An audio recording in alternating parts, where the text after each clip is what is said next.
తెలుగు రాష్ట్రాల్లో 450కి పైగా రోబోటిక్ సర్జరీలు సక్సెస్ఫుల్ గా చేసిన ఘనత మణిపాల్ హాస్పిటల్దే. బట్ సుధాకర్ గారు, ఇనిషియల్ డేస్ లో మీకు ఎలా సార్? అంటే ఫోటోలు పట్టుకొని తిరగాలి, స్టూడియోలు డైరెక్టర్ల దగ్గరికి.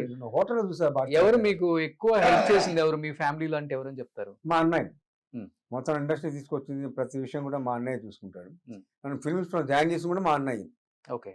విజయ్ కుమార్ అని పేరు, ఆయనే మొత్తం ఇండస్ట్రీ. ఇప్పుడు అన్ని రకాలుగా మా ఇంట్లో ప్రాబ్లం, ఏ ప్రాబ్లం ఉన్నా, బ్రదర్స్కి ఏ ప్రాబ్లం ఉందో మొత్తం ఆయనే చూస్తారు. సో ఆయన వల్ల ఈ స్థాయిలో ఉన్నారు. అంతే, ఫిల్మ్స్ చుట్టూ నన్ను తీసుకెళ్ళి జాయిన్ చేసి కూడా మా అన్నయ్య. అది ఫోటోలు ఆయనే తీసుకెళ్లి అక్కడ చూపించారు అనమాట చెన్నైలో. సో ఎవరు సార్ ఫిలిం ఇన్స్టిట్యూట్ లో మీ ఫ్రెండ్స్ అప్పుడున్న బ్యాచ్? చిరంజీవి హరిప్రసాద్ అంతే. అంతే, భానుచంద్ర గారు మీరు? భానుచందర్. సో రజనీ గారు, కమల్ హాసన్ మీ తర్వాత బ్యాచ్, ముందు బ్యాచ్? వాళ్ళ ఇన్స్టిట్యూట్ కాదు, ఉమ్. వాళ్ళు మామూలు బయట నుంచి వచ్చారు వాళ్ళు. ఓకే. మన కనక ఆమె కదా, లక్ష్మి గారే కదా? దేవదాస్ భార్య, దేవదాస్ కనకాల గారి భార్య. సో అప్పుడు ఇన్స్టిట్యూట్ లో చేస్తేనే ఒక వాల్యూ ఉండేది ఆర్టిస్ట్ కి. ఈ ఇన్స్టిట్యూట్ నుంచి వచ్చారా వీళ్ళు అనేది అనేది ఉండేది. ఇప్పుడేంటి ఇంకా ఇప్పుడు ఇన్స్టిట్యూట్ లో ఏం లేవు, సోషల్ మీడియా నుంచి వచ్చేస్తారు. ఇప్పుడు సోషల్ మీడియా చాలా మారిపోయింది కదా సినిమా. ఇప్పుడు ఫాలో అవుతుంటారా సార్ ఇప్పుడు సినిమాల్ని? చూస్తుంటాను. కొన్ని సెలెక్టివ్ చూస్తుంటాడు, నేను చూపిస్తాను డాడీగా. ఆయన అడుగుతారు ఇది చూడాలనుంది అంటే చూపిస్తాను, లేకపోతే చూడరు అసలు. ఓకే. రీసెంట్ గా అది చూసారు, సరిపోద్ద శనివారం చూసారు. సరిపోదా శనివారం? నానిది.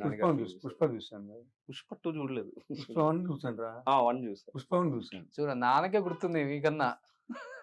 అది ఎప్పుడో రీసెంట్ గా ఏది చూసారని అది చెప్తాను. సో రీసెంట్ గా పుష్ప చూసారు. పుష్ప చూసాను. పిచ్చెక్కిపోయిందా? నచ్చింది, బాగా నచ్చింది. సో ఇప్పుడున్న హీరోస్ లో బాగా నచ్చే హీరో ఎవరు సుధాకర్ గారు మీకు? ఎంతో మందిని హీరోస్ చూసుంటారు మీరు. అల్లు అర్జున్ అనుకోవాలి, అల్లు అర్జున్ కొంచెం బాగానే ఇష్టం నాకు. ఓకే. వాళ్ళు చేస్తారు. తర్వాత కమెడియన్స్ సునీల్ ఇష్టం బాగా. సునీల్ బాగా చేస్తాడు, మంచి ఇంట్రెస్ట్ నాకు. ఆ సినిమా సునీల్ ఉన్నాడా చూస్తాను, ఇంట్రెస్ట్. ఓకే.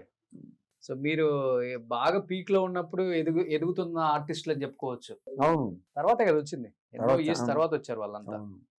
మీరంతా 80s 70s లో ఉన్నారు కదా. అవును సార్ లాస్ట్ చేసిన సినిమా అంటే తెలుగులో మా అందరికి గుర్తుండి సంక్రాంతి. ఈయన సినిమా వచ్చింది కదా, దాంట్లో యాక్ట్ చేశాను అంతే. సూర్య గారిది గ్యాంగ్ లో తానా సేందకోట తానా తమిళ. ఆ షూట్ అప్పుడు నేను మిమ్మల్ని రామోజీ ఫిలిం సిటీలో కలిసాను. అవును, కరెక్టే.